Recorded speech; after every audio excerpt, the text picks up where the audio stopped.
உலகத் தமிழ் மக்கள் உங்கள் அனைவருக்கும் எனது அன்பான வணக்கங்கள்.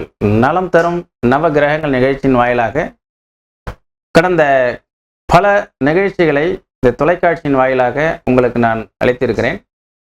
அந்த வகையில் இப்பொழுது நாம் பார்த்து கொண்டிருப்பது லக்னத்தினுடைய பலன்கள். இந்த லக்னம் அப்படிங்கிறது ஒரு மனிதனுக்கு எண்சான் உடலுக்கு சிரசே பிரதானம் என்பார்கள். இந்த 12 கட்டத்துக்கும் சிரசு போன்றது எதுன்னு கேட்டிங்கன்னா லக்னம்.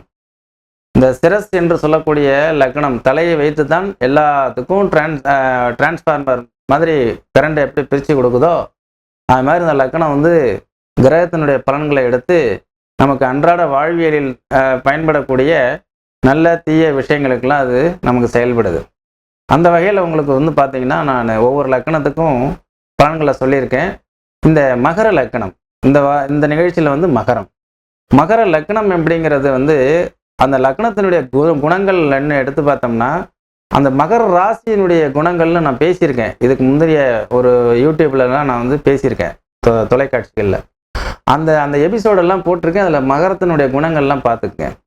ஆனால் இப்போதைக்கு நம்ம ராசிக்கு திசாபுத்திகளை பேச முடியாது, ஆனால் லக்னத்துக்கு தான் திசாபுத்திகளை பேச முடியும். திசாபுத்திகள் தான் ஒரு மனிதனுடைய வாழ்க்கையில தீர்மானிக்கக்கூடிய விஷயங்களை தீர்மானிக்கும், ராசி கிடையாது.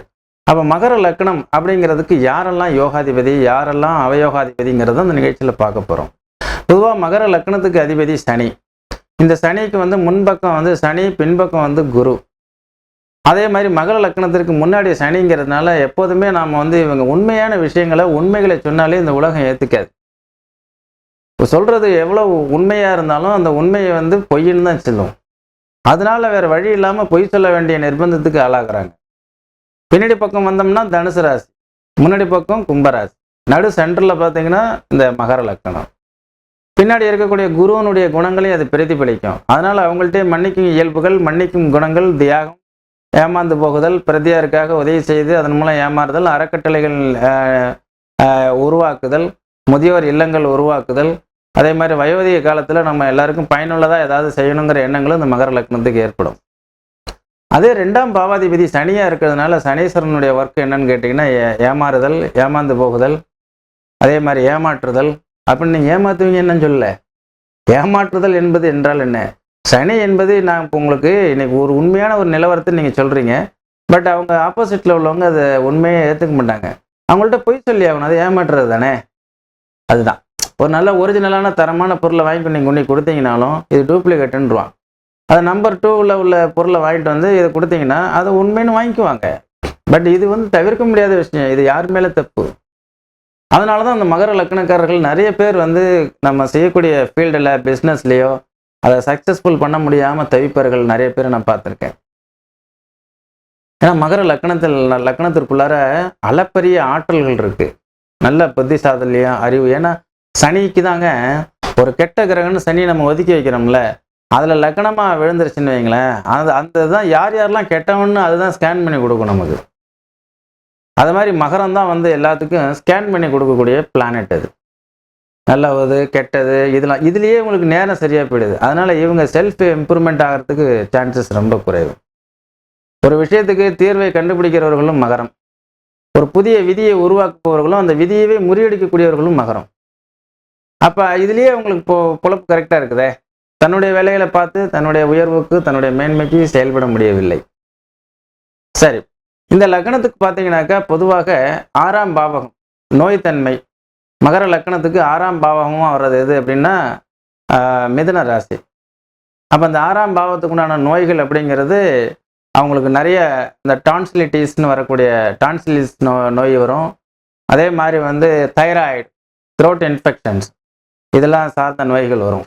இவங்களுக்கு மேக்சிமம் தொண்டை கரகரப்பு தான் இருந்துகிட்டே இருக்கும். அதுபோக இவங்களுடைய ஜாதக அடிப்படையில் 10ஆம் பாவகம் 10ஆம் பாவகம் லக்ன பாவகம் தொடர்பு மிகச்சிறந்த wholesale retail garments dealership, garments textiles field, ஏற்றுமதி எக்ஸ்போர்ட்ஸ் பண்ணுறது. மகர லக்னத்துக்கு உண்டானது சுரங்கம், மைன் சம்மந்தப்பட்டது, இரும்பு சார்ந்த அனைத்து தொழில்கள், அனைத்து இந்த எலக்ட்ரானிக்ஸ் பொருட்கள், இப்போ இருக்கக்கூடிய செல்ஃபோன் சார்ந்தது, இதெல்லாமே சனீஸ்வரனுக்கு இரும்பு என்ற ஒரே வார்த்தையில் சொல்லிவிடுவார்கள். அவ்வளவு துறைகள் இருக்குன்னு அது இந்த நிகழ்ச்சி பத்தாது. அதனால் மகர லக்னத்தில் பிறந்தவர்களுக்கு என்னென்ன பிஸ்னஸ் வந்து நீங்கள் ஜாதகம் பார்க்க வரும்பொழுது, அதாவது புதிதாக எந்த துறை நமக்கு மேன்மையாக இருக்கும் அப்படின்னு நினைக்கிறவங்க எல்லாமே அந்த மகர லக்னத்துக்கு எங்கிட்ட வந்து பார்த்துட்டு நீங்கள் செய்கிற தொழில். ஏன்னா லக்னத்துக்கே 25க்கு மேற்பட்ட பிஸ்னஸ் இருக்குது, 10ஆம் பாவகத்துக்கு 25க்கு மேற்பட்ட பிஸ்னஸ் இருக்குது. 50 பிஸ்னஸையும் நான் அந்த நிகழ்ச்சியில் சொன்னேன்னா எல்லாத்தையும் நீங்கள் நோட் பண்ணிக்கிட்டு எல்லா தொழிலும் செய்யலாமாங்கிற சிந்தனை வந்துடும். அதனால் இது ஜஸ்ட் ஒரு அறிமுக நிகழ்ச்சி தான்.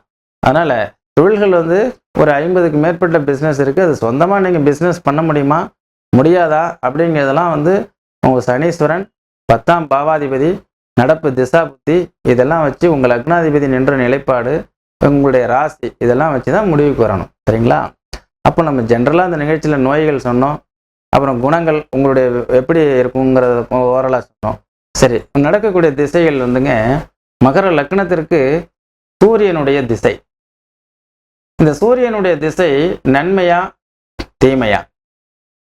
என்னுடைய கருத்து, இது அவர்கள் சந்திக்கக்கூடிய வயது எப்போன்னு பார்க்கணும்.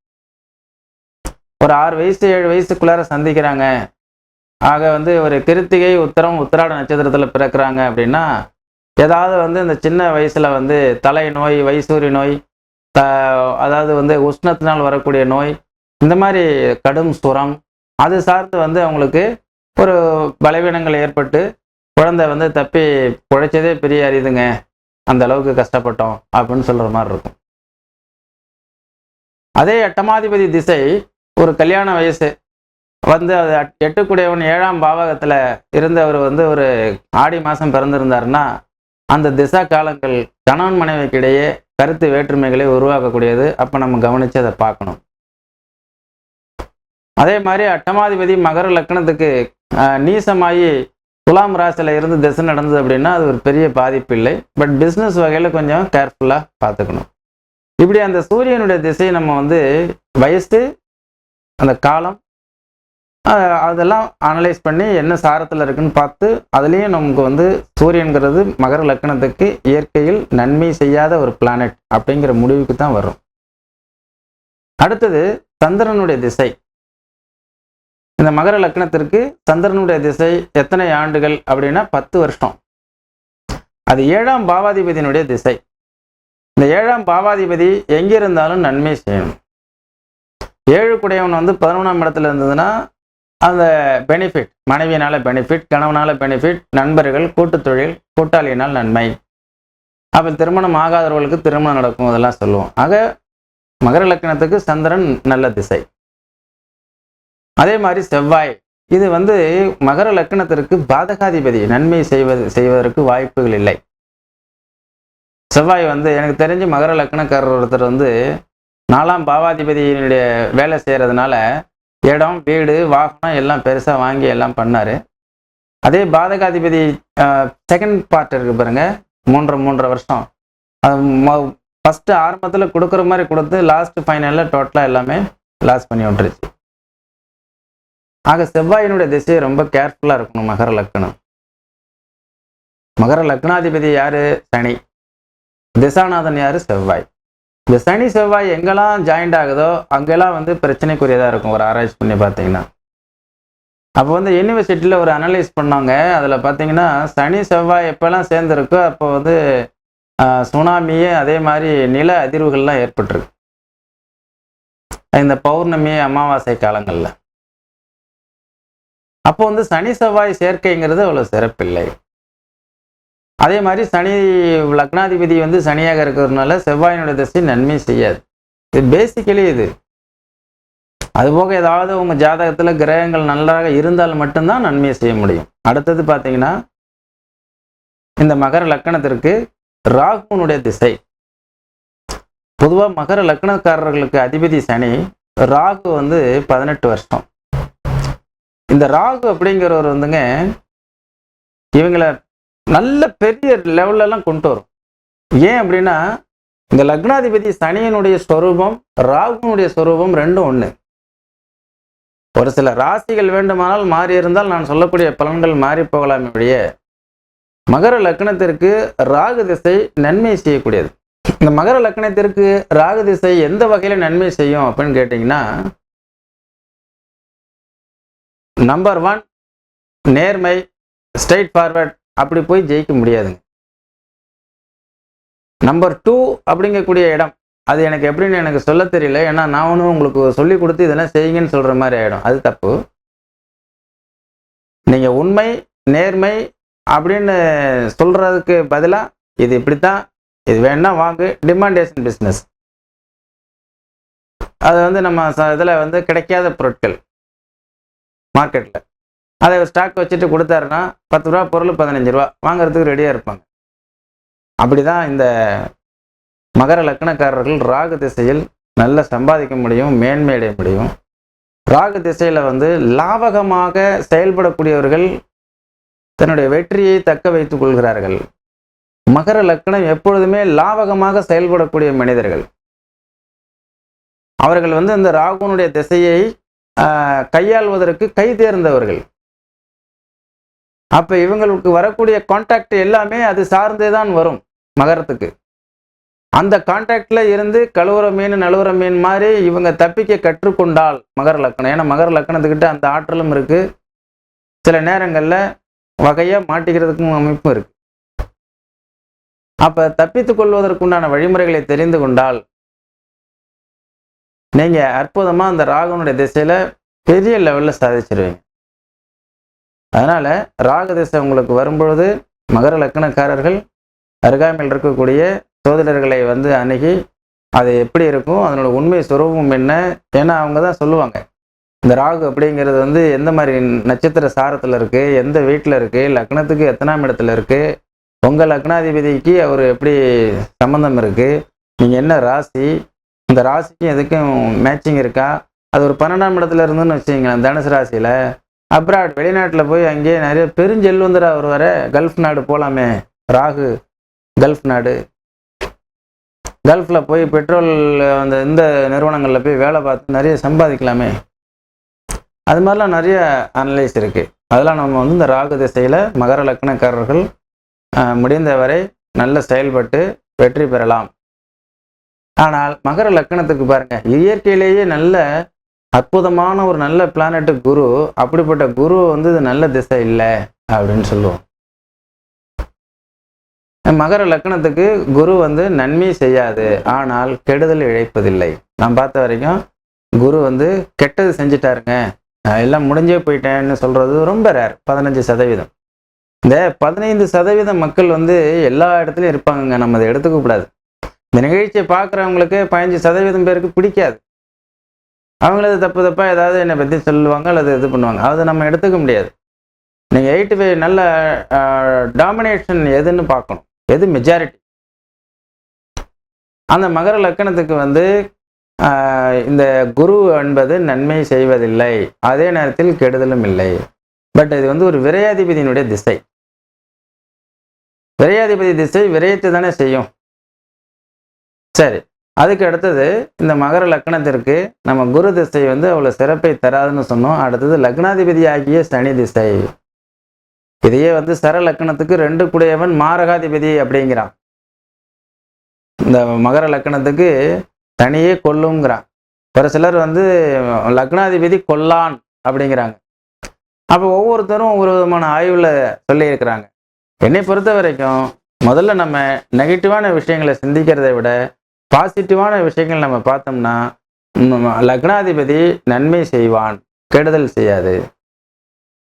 கெடுதல் செய்யக்கூடிய ஆதிபத்தியத்தில் நீ இக்கட்டான சூழலுக்கு தள்ளப்பட்டு விட்டால் அது கெடுதலை தான் செய்யும், அது மாறாது.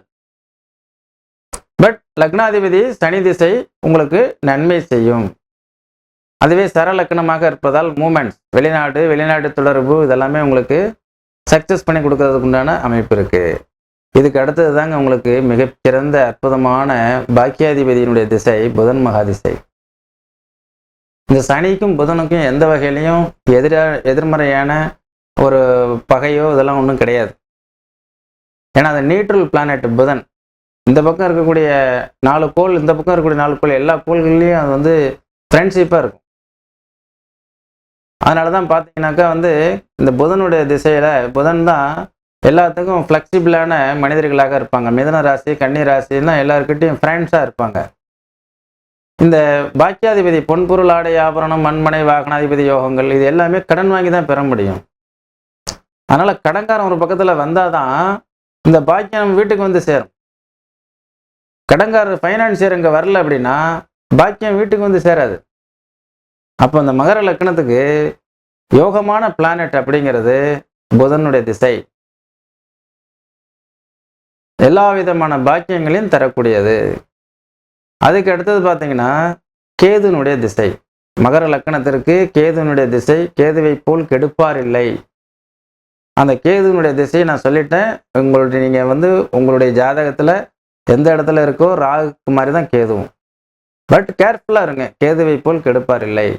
அதனால் அதில் கேர்ஃபுல்லாக எச்சரிக்கையாக இருங்க.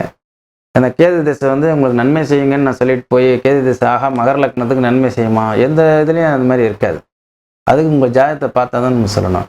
அடுத்தது மகர லக்னத்துக்கு நம்பிக்கை நட்சத்திரம் அப்படின்னு பார்த்தா உண்மையிலே வீனஸ் இந்த நட்சத்திரம் தான் உங்களுக்கு நம்பிக்கை நட்சத்திரம். சுக்கிரன்.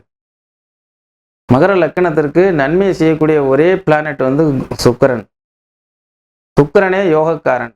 அடுத்தது புதன். பொதுவாக சனி மாரகன், செவ்வாய் பாதகன், இப்படியெல்லாம் சொல்லுவாங்க. வீனஸ் அப்படிங்கிற திசை உங்கள் மகர லக்னத்தில் பிறக்கிறவங்களுக்கு ஒரு முறையாவது வந்துச்சு அப்படின்னா ரொம்ப யோகம். அந்த சுக்கிர திசை தான் உங்களுக்கு எல்லா வகையான யோகத்தையும் கொடுக்குது. அதில் தான் நீங்கள் 5ஆம் பாவாதிபதி உங்களுடைய நல்ல அறிவு புத்திசாலித்தனம் எல்லாமே இன்க்ரிமெண்ட் ஆகும். அதே மாதிரி 10ஆம் பாவாதிபதி உங்களுக்கு தொழில் டெவலப்மெண்ட் ஆகிறதுக்கு உண்டான வாய்ப்பு. உங்களுடைய பிஸ்னஸ் அப்படிங்கிறது இம்ப்ரூவ்மெண்ட் ஆகணும் அப்படின்னா அதுக்கு மகர லக்னத்துக்கு சுக்கிரன் நல்லா இருக்கணும். சுக்கிர திசை உங்களுக்கு நல்ல மேன்மையை தரக்கூடியது. அந்த திசையில் நீங்கள் அதிக அற்புதமான மேன்மையை பெறுவீங்க. என்ன நேர்களே, நம்ம நிறைய பார்த்துட்டு வர்றோம். இந்த பிஸ்னஸ் அப்படிங்கிறது மகர லக்னக்காரங்களுக்கு ஒரு கிரிட்டிக்கலான ஒரு அமைப்பில் தான் அந்த லக்னம் இருக்குது. நீங்கள் உண்மையை பேச போனீங்கன்னா அது பொய்யை தான் நம்புகிறாங்கன்னு சொன்னோம். அதே மாதிரி உங்கள்கிட்ட நிறைய கண்டுபிடிக்கக்கூடிய ஆற்றல்கள் இருக்குது. ஒருத்தவங்களுடைய குற்றங்களையும் ஒருத்தவங்களுடைய பிரச்சனைகளையும் ஸ்கேன் பண்ணக்கூடிய கெப்பாசிட்டி இருக்குதுன்னு சொன்னோம். பட் அதனாலே உங்களுக்கு தனியாக சரியான ஃபீல்டு அமைய முடியாமல் போயிடுதுங்கிறதையும் பார்த்தோம். ஆக உங்களை தனக்கு மிஞ்சி தான் தான தர்மம். முதல்ல உங்களை நீங்கள் ஸ்திரப்படுத்திக்கிங்க. உங்களை நீங்கள் ஒரு பிஸ்னஸில் ஒரு நல்ல நிலையை நீங்கள் ஏற்படுத்திக்கிங்க. அதுக்கப்புறம் நீங்கள் அடுத்தவங்களுக்கு வழிகாட்டலாம். அடுத்தவங்களுடைய குற்றங்களை நீங்கள் கண்டுபிடிக்கலாம். அடுத்தது உங்களுக்கு ராசி இருக்குது. எந்த ராசியில் பிறக்கிறீங்கன்னு பார்க்கணும். அதே மாதிரி உங்களுக்கு 10ஆம் பாவாதிபதி எங்கே இருக்கிறாருன்னு பார்க்கணும். 10ஆம் பாவாதிபதிலாம் உச்சம் ஆட்சியெல்லாம் பெற்றிருந்தால் ரொம்ப நல்லது. நான் சொன்ன மாதிரி நல்லா நீங்கள் கேஷ் அண்ட் கேரி பிஸ்னஸ் பண்ணுறது ரொம்ப நல்லது. அதாவது மகர லக்னக்காரர்கள் எளிதில் பார்த்தீங்கன்னா அவ்வளோ சீக்கிரம் சிக்க மாட்டாங்க. சிக்கினா பெரிய லெவலில் சிக்கிடுறாங்க. ப்ராப்ளம் பெரிய லெவலில் வந்துடுது. ஏன்னா இவங்க பெரிய பெரிய லெவலில் திட்டங்கள் போடுறாங்க. பட் அதுக்காக என்ன செய்யணும்? கேஷ் அண்ட் கேரி பிஸ்னஸ் ஒன்று ரெடியாக வச்சுக்கணும். ரோலிங் பண்ணுறதுக்கு ஒரு ஜவுளி கடை, ஒரு ஃபேன்சி ஸ்டோர், ஒரு நகை கடை, ஒரு கார்மெண்ட்ஸ் ஐட்டம்ஸ், ஒரு பாத்திர கடை, ஹோம் நீட்ஸ், ஒரு டிபார்ட்மெண்டல் ஸ்டோர், இப்படிலாம் நீங்கள் ஏதாவது ஒரு டெய்லி இன்கம் வர்றது மாதிரி ஒரு பிஸ்னஸ் பண்ணிட்டீங்கன்னா உங்களுக்கு ரொம்ப நல்லது. அதே மாதிரி நேயர்களே, நாம் ஒவ்வொரு லக்னமும் ஒவ்வொரு லக்னத்துக்கு உண்டான குணங்களும் அதே மாதிரி அந்த லக்னத்துக்கு என்னென்ன திசைகள்லாம் நடந்தால் யோகத்தை தருங்கிறதையும் நம்ம பார்த்துக்கிட்டு வர்றோம். அந்த வகையில் நம்ம இந்த மகர லக்னத்துக்கு நிறைய டிப்ஸ் சொல்லியிருக்கோம். இதில் ஏதாவது பிழைகள் இருந்தால் அதை பொறுத்துக்குங்க. அதாவது என்ன காரணம் அப்படின்னா, நாம் ஒரு 20 நிமிஷத்தில் 9 கோள்களுடைய திசைகளை பற்றி பேசிகிட்டு இருக்கோம்.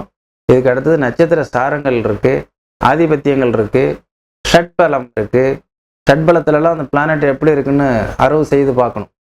அப்படிலாம் பார்க்கும்பொழுது உங்களுக்கு மாற்றங்கள், ஏமாற்றங்களாக இல்லை உள்ளவங்களுக்கு முன்னேற்றங்கள் இருக்குமா, தடுமாற்றங்கள் இருக்குமா, அல்லது பின்னேற்றமாக இருக்குமா அப்படிங்கிறதெல்லாம் நம்ம இந்த ஜாதகங்கள் நமக்கு முடிவு செய்யும். சரி நேயர்களே, நாம் இன்னைக்கு இந்த நிகழ்ச்சியில், ஏன்னா எப்போதுமே நான் பண்ணுறது ராசி பலன்களை தான் பார்த்துருக்கீங்க. ஆனால் ராசி பலன்கள் மெல்லோட்டம், அது 30% தான்.